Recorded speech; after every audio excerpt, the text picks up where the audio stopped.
হ্যাঁ কাকার আজকে কি খাবার, কি মুরগির মাংস? হ্যাঁ, যাক আলহামদুলিল্লাহ। মুরগির মাংস। খাবারের সময় মনে হয় পান নাই না? ওই না, সময় খাবার সময় পাইনি, কেমন আজকে দেখি গাই বিয়েছে ও, গাই নিয়ে বাছুরটা ওদের তুইয়ে 4 টাকা হাত থেকে দেখে হাত থেকে আসিয়ে খাওয়া। সকাল গড়িয়ে ঘড়ির কাঁটায় সময় এখন দুপুর 12টা। রোদের দেখা নেই গাইবান্ধার বালাসী ঘাট পাড়ে। ঘাট থেকে একটা নৌকা রিজার্ভ করে রওনা দিলাম অজানা এক চরের উদ্দেশ্যে, গুপ্তমণি। ফুলছড়ি উপজেলার নদীবেষ্টিত এক দ্বীপ জনপদ। শান্ত নদীর বুক চিরে চলতে থাকলো নৌকা। নৌকা যত সামনে এগুচ্ছে, পেছনের ফেলে আসা ঘাট ততই হারিয়ে যাচ্ছে কুয়াশার আড়ালে। পাশ দিয়ে যাচ্ছিল আরো একটি খেয়া নৌকা, গন্তব্য দূরের কোনো চর। ভয়ঙ্কর শীতেও থেমে নেই জনজীবন। দেখতে দেখতে আমরা পৌঁছে গেলাম নদীর ঘাটে। ঘাটে আগে থেকে অপেক্ষমান ঘোড়ার গাড়ি। তোমরা কি এই ঘাটেই ট্রিপ দাও নাকি? শুধু কি যাত্রী নাকি ইয়া সহ? মালামাল না, শুধু যাত্রী। ব্রহ্মপুত্র পাড়ের দুর্গম এক বসতি, আর সেই বসতিতে যাব আমরা এমন গ্রামীণ মেঠো পথ ধরে। দুই পাশে আবাদ হয়েছে ভুট্টার, আর মাঝখানের যে আইল, সেই আইল ধরে আমরা যাচ্ছি সামনের বসতির দিকে। ছবির মতো সুন্দর এক বসতি, কিন্তু একাধারে রয়েছে নানা ধরনের দুর্ভোগ। সেই সৌন্দর্য আর দুর্ভোগের গল্পই শোনাবো আজকের ভিডিওতে।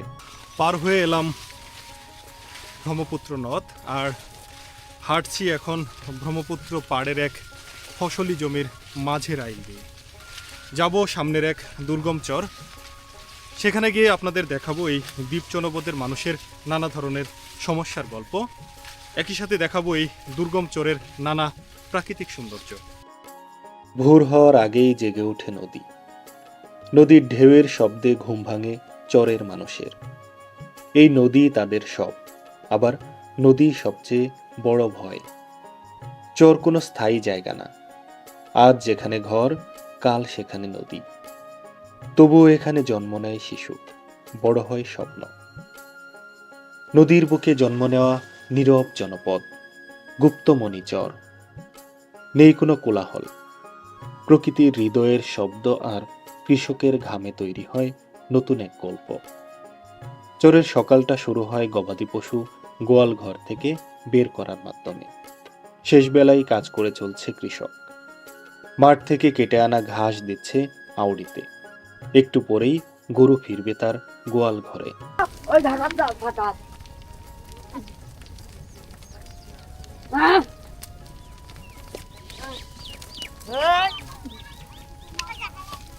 চাচি কেমন আছেন?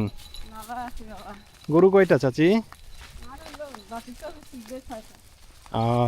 মানে সারাদিন কি খেতেই ছিলেন? আমরা কৃষানি চাচির পিছু পিছু তার গোয়াল ঘরে যাব। আমরা দেখব মাঠ থেকে ফেরার পর আসলে গরুগুলো কি করে, বা আসলে কৃষানীরা কি করে। ভালো আছেন কাকা? এটা কোন বেলার খাবার খান? এবার দুপুরকে খাওয়ার বাবা ওই গেছিলাম গরু। আমরা যাই এসে বললাম এখন। খুব ভালো হয়েছে। হ্যাঁ কাকার আজকে কি খাবার, কি মুরগির মাংস? হ্যাঁ, যাক আলহামদুলিল্লাহ। মুরগির মাংস। খাবারের সময় মনে হয় পান নাই না? ওই না, সময় খাবার সময় পাইনি, কেমন আজকে দেখি গাই বিয়েছে ও, গাই নিয়ে বাছুরটা ওদের তুইয়ে 4 টাকা হাত থেকে দেখে হাত থেকে আসিয়ে খাওয়া। আচ্ছা আচ্ছা, মানে গেছিলেন কি মাঠে? মাঠে, হ্যাঁ মাঠে। মাঠ থেকে এসে দেখেন যে গাই বিয়েছে, মানে গরুর বাছুর হয়েছে আর কি। হ্যাঁ, এরপরে আর সময় পান নাই। আর সময় নেই। দেখ আজকে তো খুশির খবর তাইলে। হ্যাঁ, ইনশাল্লাহ। কৃষক খাওয়ার সময় পায় নাই, দুপুরের খাবার খাচ্ছে বেলা 4টার দিকে। ভাইজান আসসালামু আলাইকুম, ভালো আছেন ভাইজান? গরু কি আপনার এগুলা? কয়টা গরু আছে ভাইয়ের? আছে 8-10টা। আমরা দেখতেছিলাম গরু মাঠ থেকে আসতেছিল, গরুর পিছনে পিছনে আসলাম আর কি, যে দেখি গরু মাঠ থেকে আসার পর আপনারা কি করেন। এখন কি গরুগুলোকে পানি খাওয়াবেন? গরুকে পানি ফেলাম, এই পল দিলাম। পলে তো খুব সংকট। হ্যাঁ, যার কারণে হালকা একটু পর দিলাম। আপনাদের এখানে দেখলাম যে আসলে টিউবওয়েলটা খুব কম। আপনারা হ্যাঁ। গরুর পানিগুলা যে নিয়ে আসেন এগুলা কিভাবে? ওগুলো এই টিউবওয়েল থেকেই নিয়ে আসা হয়। এখানে আপনারা কয়টা পরিবার মিলে একটা টিউবওয়েল ব্যবহার করেন? 4টা 5টা 6টা। তার মানে কয়েকজন মিলে একটা জি, টিউবওয়েল। আচ্ছা, তাহলে গরু কয়টা আছে আপনার? 8-10টা 8-10টা গরু আছে, সব তো দেশি গরু। সব দেশি গরু। এগুলাকে কি খাওয়ান গরুগুলোকে? এগুলোকে যে ঘাস আর এই যে ফল, এগুলাই মানে আপনারা তো আর অতিরিক্ত কোনো খাদ্য বা এগুলো না কিছু না খাওয়ান না না? ওগুলো আমরা খিলাই না। আপনার যে গরু থেকে দুধগুলা হয় এখানে দুধের দাম কেমন? দুধের দাম 70-80 টাকা কেজি। 70-80 টাকা। জি, এগুলো তো বিক্রি করতে হয় ওই পারে। ওই পারে। হ্যাঁ, এখন কি আপনি দুধ বিক্রি করতেছেন? আপনার এরকম না, দুধ- এখন দুধ দুধের নাই। গরু নাই। এখন বালুময় মাঠ আর তার মাঝে এক একটি বাড়ি, এ যেন কোনো স্বপ্নের রাজ্য, কোনো নিখুঁত শিল্পীর হাতে আঁকা দারুণ চিত্রকল্প। এখানে প্রতিটা মানুষই নির্ভর করে নানা ধরনের কৃষিকাজের উপর। গবাদি পশু আর কৃষিকাজ এই মানুষগুলোর প্রধান জীবিকার উপলক্ষ। ব্রহ্মপুত্র পাড়ের দুর্গম এই চরে আমরা যত ঘুরছি আসলে তত মুগ্ধ হচ্ছি। এটি এমন একটি চর যেখানে প্রায় প্রতিটি বাড়িঘরই সন্ধারা নির্মিত। এই ধরনের বাড়িঘরগুলো আমাদের দারুণভাবে কাছে টানে। একদম গ্রাম বাংলার অকৃত্রিম যে সৌন্দর্য, সেই সৌন্দর্য চোখের সামনে ধরা দিয়েছে এক নান্দনিক রূপে। এপাশে সুন্দর একটি বাড়ি, তার পাশে ঘোড়ার গাড়ি। এই গাড়িগুলো ধারায় চরের মানুষ এবং মালামাল প্রতিনিয়ত পরিবহন হয়।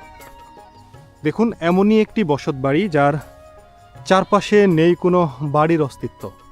এই বাড়ি থেকে কেউ যদি কোনো বিপদে পড়ে জুড়ে ডেকেও কাউকে পাবে বলে আমার মনে হয় না। এমনই একটি জায়গা, আর চারপাশে যত দূর চোখ যায় ফসলি জমি, আর ফসলি জমিগুলোর পরেই ব্রহ্মপুত্র নদ। সুন্দর এক বসতি, দুর্গম কিন্তু ছবির মতো সুন্দর। বসতিতে প্রবেশ করার সাথে সাথে আমরা লক্ষ্য করলাম আউরি ঘরের নিচে বাঁধা গবাদি পশু। সুন্দর একটি বাড়ি, চারপাশে সবুজের অরণ্য। আমরা প্রবেশ করছি বাড়ির ভেতরে। চাচি, আসসালামু আলাইকুম। ভালো আছেন? চোরের বাড়িতে প্রবেশ করার সাথে সাথে চোখে পড়ল চোরের কৃষানি শুটকি শুকাচ্ছে তার উঠানে। চাচি, এটা কি পুঁটি না? পুঁটি মাছের শুটকি, আর উপাসে এটা টাকি মনে হয়। আপনারা কি শুটকি এভাবে নিজেরাই করেন সারা বছর? নিজেদের হাতে তৈরি করা শুটকি তো অনেক মজা। মাছগুলা কি কেনা নাকি মারছেন? মারা না? সুন্দর সিমসাম গুছানো একটি বাড়ি, আর এ পাশেও কিন্তু শুটকি শুকানো হচ্ছে। এই যে এভাবে কাপড় শুকানোর তারে শুটকি শুকাতে দেওয়া। চাচির মুখে আমরা যেটি শুনলাম যে এই পরিবারটি তাদের সারা বছরের যে শুটকি লাগে তাদের রান্না বান্নায়, সেটি আসলে তারা প্রতি বছরই এভাবে নিজেরাই করে। নিজেদের ধরে আনা মাছ নদী থেকে এভাবেই শুটকি হচ্ছে চোরের বাড়িগুলোতে। এপাশে একটি রান্নাঘর, রান্নাঘরের উপরে নানা ধরনের খড়ি রাখা স্তূপ করে, আর এটাই হচ্ছে এই রান্নাঘরে চুলা, মাটির চুলা রান্না। চোরের এই মানুষেরা মাটির চুলার উপর পুরোপুরি নির্ভরশীল। চোরের এই বাড়িটিও তার ব্যতিক্রম নয়।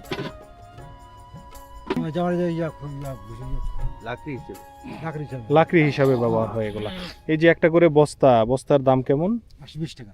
120 না? 20-30 এরকম। এটা কি মানে আপনি নিয়ে যাবেন, পৌঁছায় দিবেন ওই পারে? হ্যাঁ, পৌঁছায় দিলে 120 টাকা প্রতি বস্তা। এখান থেকে তো পৌঁছাইতেও আপনার একটা নৌকা ভাড়া আছে, নৌকা ভাড়া নেয়, তারপরে নিজের পরিশ্রম আছে এখানে, আরে গাছ নিয়ে মাথা করে নিয়ে যায়। মাথায় করে নিয়ে যান। কিন্তু মোটামুটি এটা বিক্রি করে কি পোষায়? পোষায় না, মনে বাদ বসে আছে এত নিয়ে যায়। মানে কিছুটা যদি আসে আর কি। বাজার হ্যাঁ।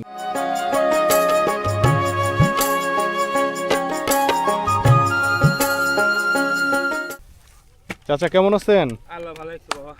চাচা বেড়াতে আসলাম, হ্যাঁ মেহমান আপনার। চাচার বাড়ি কি এটা? হ্যাঁ আচ্ছা, চাচার বাড়িটা তুলনামূলকভাবে অনেক উঁচা। হ্যাঁ, নিজেই মাটি কাটে উঁচা করছেন এটা না? নিজে মাটি কাটি উঠে করছি। চাচারও কি ওই পারে বাড়ি ঘর আছে? আচ্ছা আচ্ছা, ওইখানেও থাকেন আবার? ওখানে চেয়ারগুলো থাকে আর আমি এটি থাকি। আপনারা কি দুইজন থাকেন? বুড়া বুড়ি এখানে থাকেন? হ্যাঁ। তাতে এবার যে জায়গা হয় না, হ্যাঁ হ্যাঁ হ্যাঁ, একটা ঘর এখানেও তো তো- চাচা বেশ অনেকটুকু জায়গা। জায়গা ঘর তুলে পুষে পাই না বাবা। আচ্ছা আচ্ছা, ওই পারে বাড়িটা কোথায়? ওই পাহামাথার পশ্চিম পাশে গরু বাছুর কি এই দুইটাই? দুটাই। চরের সুন্দর একটি ছিমছাম বাড়ি।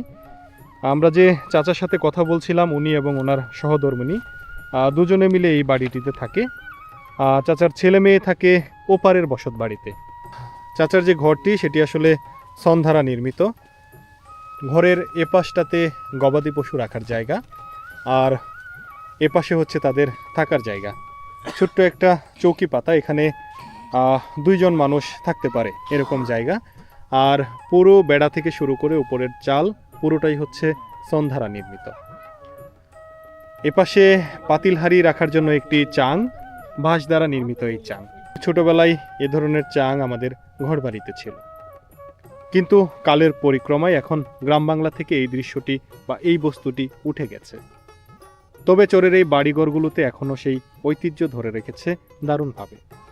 এই মানুষগুলো এখনও আজ থেকে 30-40 বছর আগের যে হারানো গ্রাম বাংলা সেটিকে দারুণভাবে লালন করে। আমরা বাড়ির এপাশটিতে দেখতে পেলাম একটি পাখা বাতাস করার জন্য। এই চরটিতে আসলে বিদ্যুতের কোনো ব্যবস্থা নেই।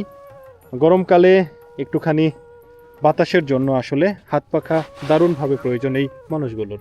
বয়সের ভারে দুর্বল হয়েছে দেখেন শরীর, যে আল্লাহ কিছু আমার কাজ করার সামর্থ্য নেই বা শক্তিটুকু নেই। নিজের সন্তানেরা পৃথক হয়ে গেছে বিয়ে করে। বৃদ্ধ বাবা মা একা পড়ে আছে এই দুর্গম চরে। আমাদের এই দেশে পরিবারগুলো ছোট হতে হতে আজ এতটাই ছোট হয়ে গেছে যে নিজের বাবা মাও পৃথক হয়ে গেছে তাদের কাছ থেকে। ঘর সংসার করার পরে বাবা মাকে আর আগের মতো পছন্দ হয় না। এভাবেই এই ধরনের মানুষগুলো ধুকে ধুকে চোরের মধ্যে টিকে আছে কোনো রকমে। এদিকে এই যে বৃদ্ধ চাচাটি, এই বৃদ্ধ চাচাটি আসলে এদিকে বয়স হয়ে গেছে, তার সন্তান বিয়ে শাদী করে দূরে চলে গেছে। কাকা, বয়সটা কেমন আপনার আসলে? আমার বয়স 65 বছর। 65 বছর। আগে থেকেই কি কৃষি কাজের সাথেই ছিলেন? আগে থেকে কত কাম করছি, এখন পাই না। এখন পারেন না।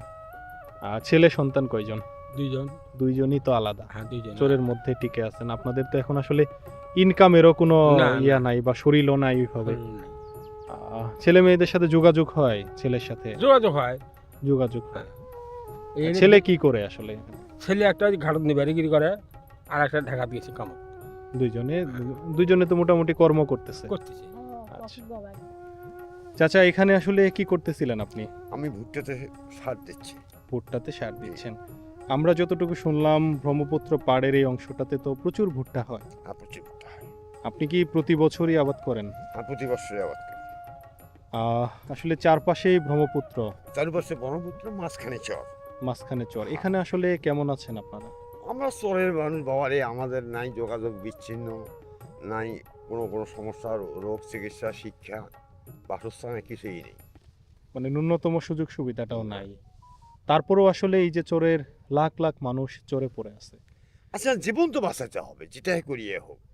এই যেমন ভুট্টা আমাদের খরচ হয় 20,000 টাকা, বেচা ওঠে 25, 26, 30,000 টাকা মানে কোনো রকমে একটা টাকা আসে। আসে। ওটা দিয়ে সারা বছর একটা আবাদই কিন্তু আমাদের এই ভুট্টা।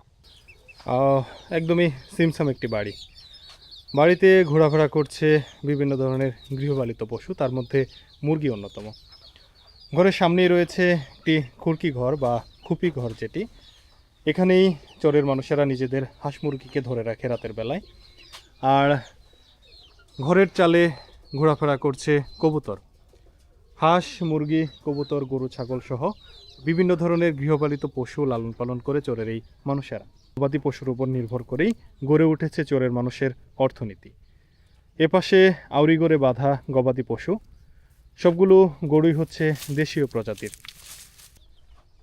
বছরের এই সময়টা আসলে চরের মানুষের নানা ধরনের ব্যস্ততা, বাড়ি ঘরে থাকার আসলে কারোরই জো নেই।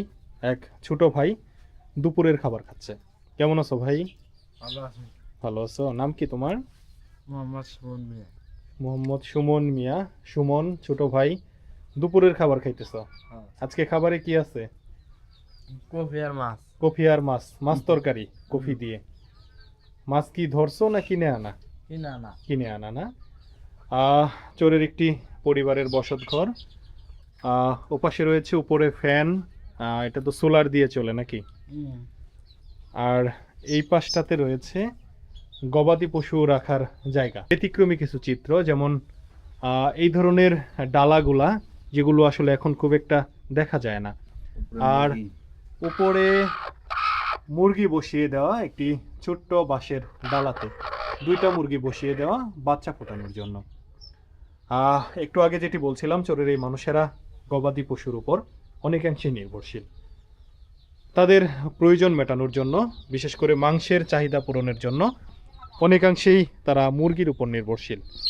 দেশীয় প্রজাতির মুরগি লালন হয় প্রতিটি বাড়িতেই। এগুলো কি আনলেন কাকা?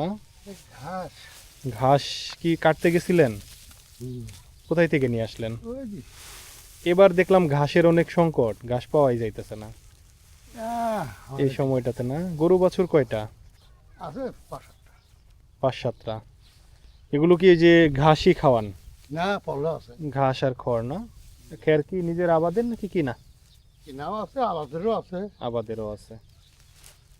আপনারা তো আর অন্য কোনো খাবার খাওয়ান না? না, অন্য কোন খাবার। মানে এই যে ঘাস আর খড় একসাথে মিশাই দিতেছেন না, এরা খাবে। একটা গরু কয়টা আছে? 5-7টা। গৃহস্থ বাড়িতে সন্ধ্যাবেলায় দেওয়া হবে গবাদি পশুকে খাবার। আর খাবারের জন্য চাচা নিয়ে আসছে পানি, আর ভিতরে নানা ধরনের জিনিস মিক্স করেছে।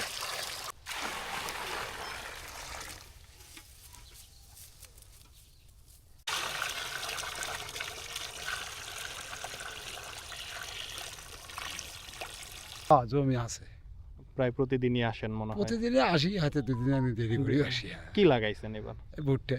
ভুট্টা। এই যে চোরে আসেন ওপার থেকে, এই হাইটে হাইটে যাতায়াত করেন, গেছিলেন কত দূর এখান থেকে? এখান থেকে মনে করো 1 কিলো হবে। পোয়া কিলো, মানে মোটামুটি নামার পরেও তো 20 মিনিট হাঁটতে হয়েছে। তারও বেশি হাঁটা না, তারও বেশি হাঁটতে হয়েছে। মনে করো নামিয়ে খাবার থেকে নামিয়ে মনে করো 1 কিলো বেশি 4 কিলো হাঁটা লাগে। আচ্ছা, চোরে তো আসলে নানা ধরনের সমস্যা। হ্যাঁ হ্যাঁ হ্যাঁ। এর মধ্যেও হচ্ছে আপনারা যে বসবাস করতেছেন, হ্যাঁ। তাতে আসলে কেমন আছেন সবকিছু মিলায়? এখন বাবারে কি চলার মানুষ এই রকমের বোধ নাই, চলা ফিরে দেনি এর উপরে ভালো করে। আসসালামু আলাইকুম কাকা। কাকা কোথা থেকে আসলেন? ওপার থেকে আসলে। ওপার থেকে। এখন যাইতেছেন কোথায়? এই যে জমি আছে এদিকে। জমি দেখতে আসছেন। হ্যাঁ। কি লাগাইছেন এবার? ভুট্টা। ভুট্টা লাগাইছেন। মাঝে মধ্যেই তো আসেন জমি দেখতে। হ্যাঁ, মাঝে মাঝে আসে। কি বর্গা দিছেন না নিজেই না, করছেন? নিজে করছি। নিচে। এখানে আসলে ভুট্টা কেমন হয়? হয়, ভুট্টা তো ভালোই হয়। ভালো হয় না? হ্যাঁ। ভুট্টার পাশাপাশি আর কি ধরনের ফসলটা ভালো হয় এখানে? এখন তো আমি তো জমি বন্ধক থেকে গেছিলাম, এই বছরে করলাম। এই বছর ভুট্টাই করছেন আর কি। হ্যাঁ। আসলে ব্রহ্মপুত্র নদে মাছের কি অবস্থা? মাছ কেমন পাওয়া এখন যায়? মাছ তো নাই। মাছ নেই। আমরা চোরের বাড়ি ঘরগুলাতে ঢুকলাম, তো দেখলাম বেশিরভাগ মানুষ মাছ দিয়ে ভাত খাইতেছে, কিন্তু কেনা মাছ। হ্যাঁ কেনা হ্যাঁ, মাছ, হ্যাঁ, হ্যাঁ। নাই, মানে মাছ নদীর মানুষ কিন্তু নদীর মাছ খাইতে নেই। পারে নাই, না। নাই, নদীর পারে মাছ না। নেই, এগুলো খাওয়া লাভ নেই। এর কারণ কি কাকা? এই যে কারেন্ট জাল দিয়ে কারণ মাছ জাল এই যে তারপরে ফিরে যে আছে না, যে একগুলা কি বেড়াইছি না, কারণ দিয়ে শর্ট করি মারে কারেন্ট শর্ট করে মারে। এলে শ্বাস করে মাছের শর্ট করে মাইরে ফেলে পরে ধরে। হ্যাঁ। এতে তো আসলে এই যে পুনা মাছ থেকে শুরু করে সবই। সব শেষ হয়ে যায়। আরো একগুলো জাল বেড়াইছে, চাপড়া জাল না, ইয়ার পোড়াও থাকে না। নদী এলাকার মানুষ কিন্তু নদীর মাছ খেতে পারে না। একে তো নদীর মাছের অনেক দাম, তারপর হচ্ছে এই মাছগুলো আসলে ওইভাবে পাওয়া যায় না আগের মতো। এর কারণ হিসেবে যেটি বলছিল সেটি হলো যে কারেন্ট জালের অতিরিক্ত ব্যবহার। এক সময় কি নদীর মাছ, নদীর মাছ বহুত মাছ আসছিল, এক দণ্ড মারলেই মনে কর খাবার হয়ে গেছে। মানে একটা খালই ভরে গেছে হ্যাঁ এক দণ্ড হ্যাঁ মারলে। হ্যাঁ হ্যাঁ।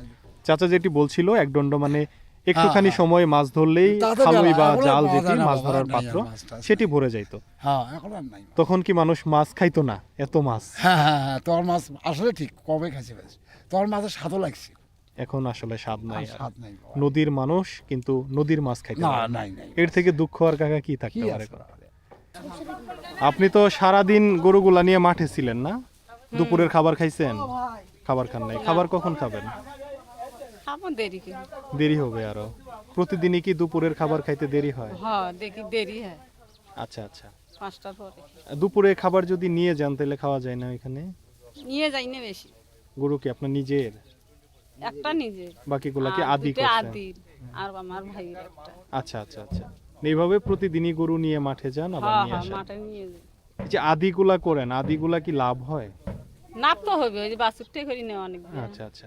এটা পরে ইয়া, ফির ভরবে, তখন ফির ভরে। প্রথমবার কে নেয়? আপনি নেন? হ্যাঁ, আর দ্বিতীয়বার। দ্বিতীয়বার ওই মালিকের? হ্যাঁ। হ্যাঁ, গরুওয়ালার আর কি।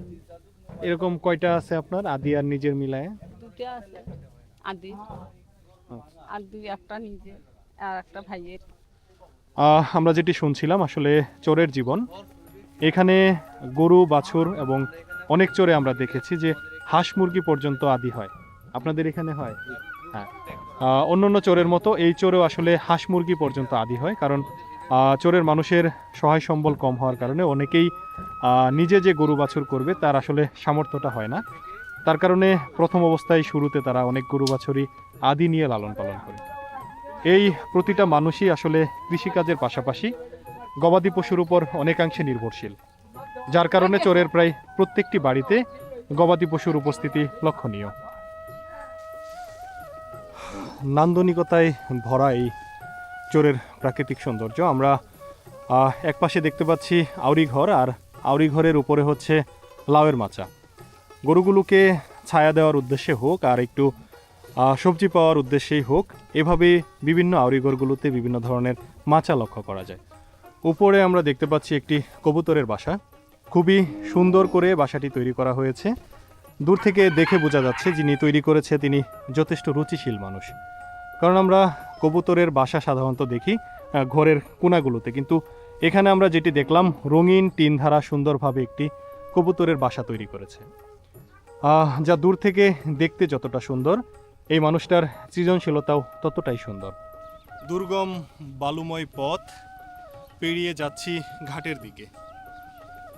এমনই অকৃত্রিম সুন্দর এক চর, যেটি আসলে আমাদেরকে মুগ্ধ করেছে। আমরা পুরোটা সময় ছিলাম এই দুর্গম চরে। এখন চর থেকে যাচ্ছি নদীর ঘাটে, ঘাট থেকে ধরবো ওপারের নৌকা। আজ আমরা ছিলাম এই দুর্গম চরে, যেখানে আসলে প্রতিটা মানুষকেই নানা ধরনের প্রতিকূলতার সাথে যুদ্ধ করতে হয়।